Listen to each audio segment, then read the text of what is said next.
bagi kita semua, keluarga besar Klavo Sukacita yang dikasihi oleh Tuhan kita Yesus Kristus. Pada saat hari ini kita akan membaca dan merenungkan sebagian dari firman Tuhan.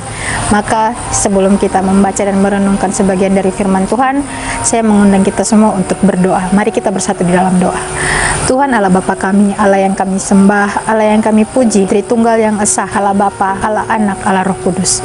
Di saat hari ini kami akan membaca dan merenungkan sebagian dari firman-Mu. Kiranya apa yang kami baca dan kami dengar dapat tertanam dalam hati dan pikiran kami hari lepas hari, dan menjadi bekal baik kehidupan kami mulai hari ini, esok sampai selama-lamanya ya Bapa. Bapa dalam sorga, kami menyerahkan pembacaan ke dalam tangan kuasa-Mu. Hanya di dalam nama Tuhan Yesus Kristus kami sudah berdoa dan mengucap syukur. Amin. Pembacaan kita di malam hari ini terdapat dalam Injil Markus pasalnya yang pertama. Injil Markus pasalnya yang pertama, ayatnya yang keempat, dengan perikop pembacaan Yohanes Pembaptis. Ayatnya yang keempat, demikianlah Yohanes Pembaptis tampil di padang gurun dan menyerukan, bertobatlah dan berilah dirimu dibaptis dan Allah akan mengampuni dosamu. Kepada pembacaan ini kita dapat melihat bersama di dalam Matius 3 ayatnya yang pertama hingga ayatnya yang ketiga.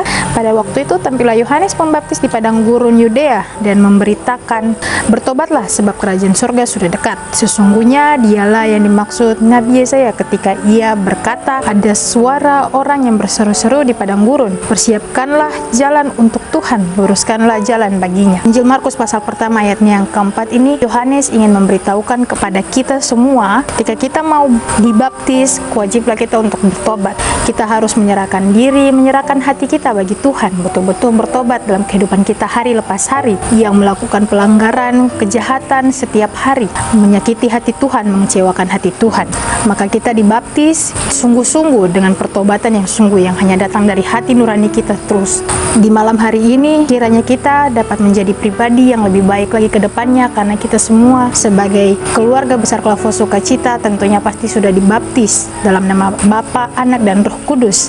Maka biarkanlah hati dan pikiran diri kita setiap hari terus mengalami perubahan, pertobatan yang berkala, dan menjalankan kehidupan dengan baik, menjalankan setiap perintah Tuhan dengan sungguh-sungguh tanpa melakukan sesuatu yang bercelah, menyerahkan seluruh kehidupan kita agar kehidupan kita setiap hari hanya ditanggung dan diarahkan oleh Tuhan. Demikian jauh firman Tuhan di saat hari ini. Kiranya firman ini dapat tertanam dalam hati dan pikiran kita dan menjadi bekal baik kehidupan kita hari lepas hari.